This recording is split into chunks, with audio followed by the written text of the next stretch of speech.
In the first category I have, we will miss you. And just to kind of let you know how this came about, this was all God. I really don't know how I came up with much of this other than the poetry, but the title, when I called up, many people that told me to do poems, put a book together. And finally I talked with Sister Queen Esther Davis, Coleman, I'm sorry. And on my way out, she was telling me, you need to go ahead and put together a poem book. And I said, okay. And when I got home that night, I just went on the internet. I said, Lord, I don't know what to do. So I went on the internet. When I got on the internet, I opened it up and just put in publishers under Google. And it came up with this publisher who was ex-Libris. And I just sent an email to them saying I'm interested in, publishing or putting together a book. And they said, okay, and that was it. I didn't hear anything else. Well, I put my phone number in and they called the next day. And a man by the name of Levi Graham, sounds like a cartoon character to me. He called up and said, we want to help you out. Call us back, we can put together a book for you. And if you're serious about it, we'll have it out before Christmas. And this must have been the end of September, the beginning of October. And I said, okay, and I took a couple of days and my wife said, call. So I finally made the phone call and he said all the right things. So I gave him my credit card because it wasn't free.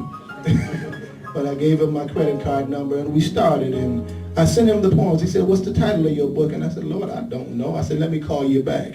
And I went on and I think I went to work and as I was writing, I said, God, what will I call it? And as I was writing, I said, well, God gave me what to say. And I said, that's the title. So that's how the title came about. God gave me what to say.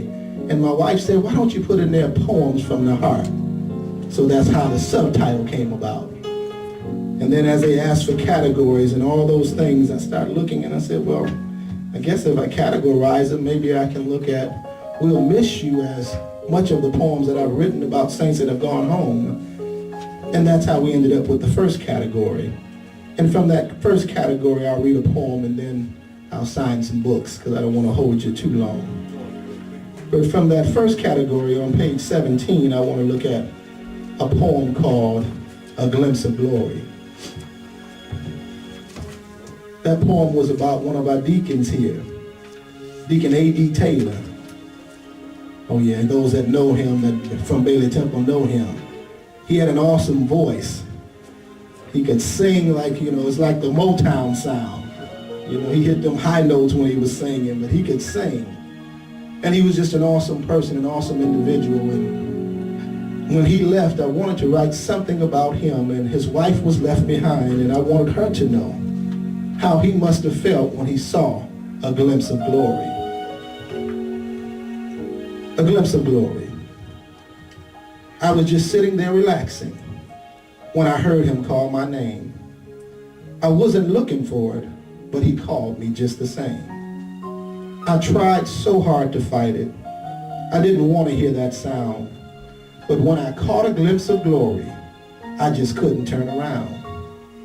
I thought about my Mary. It was with her I need to stay. But God told me not to worry.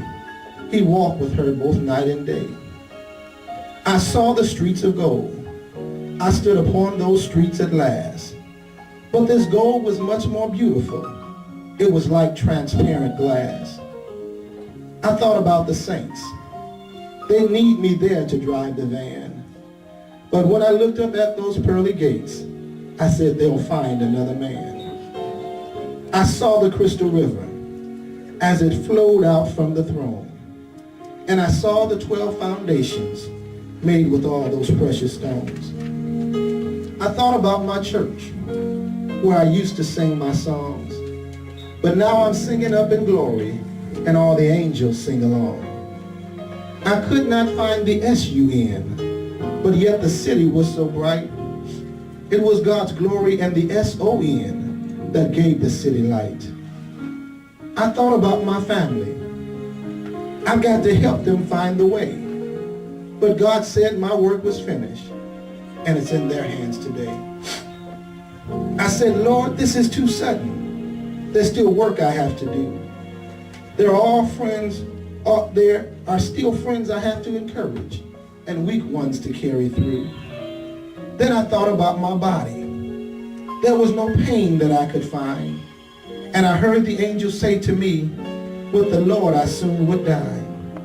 I asked again about my Mary, the one I love so much, just to be beside her and to feel her loving touch.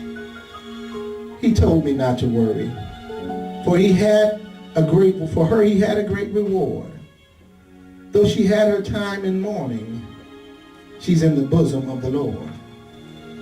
I thought about so many things, some other plans I had in store, but now I'm in the promised land. This is what I was living for. Well, I guess it's over. I've lived the best I could. Now I'm up here with my master, and I have to say I'm living good.